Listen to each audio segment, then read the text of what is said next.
A deputy demoted after an investigation in an inappropriate text sent to a confidential informant. So records show that the Guadalupe County Sheriff's Office knew that, yet still hired him. As the new sheriff of that agency tells our Daniela Ibarra, hiring standards are evolving.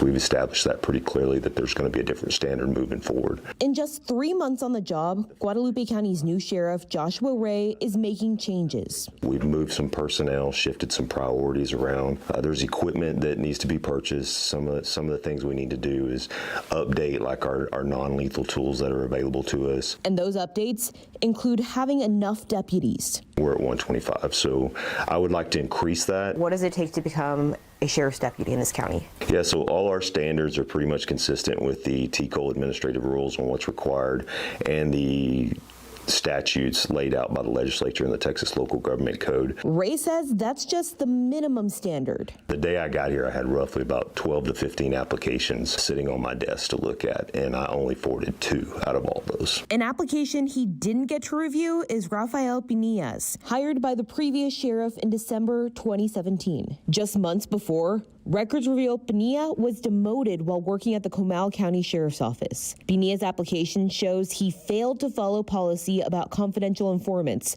especially those of the opposite sex. Records show Pinilla tried to create a confidential informant relationship with a woman he pulled over and took to jail. Pinilla sent her several text messages and photos, including one saying, "Hey, good morning, beautiful," and another saying, "Just had you on my mind." He was trying to get her to set up a buy for drugs, a law enforcement tactic to help make drug-related arrests. While an investigation showed none of the texts or pictures were sexually suggestive, records show it's why he was removed from the gang and narcotics unit. Would this have been a red flag for you?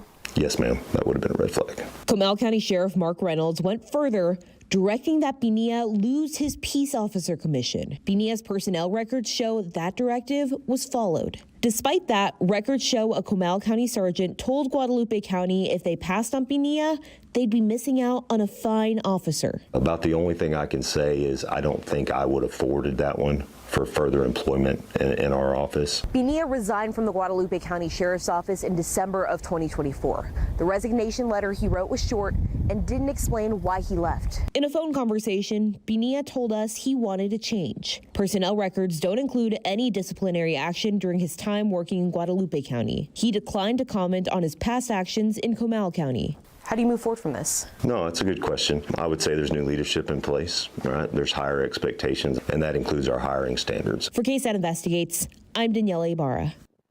Daniela spoke with Comal County Sheriff Mark Reynolds over the phone. He was disappointed that a former sergeant recommended Pinilla. He also said that Guadalupe County never contacted him for a reference. And when KSAT Investigates looked at Pinilla's job application, they also didn't see any references from Reynolds.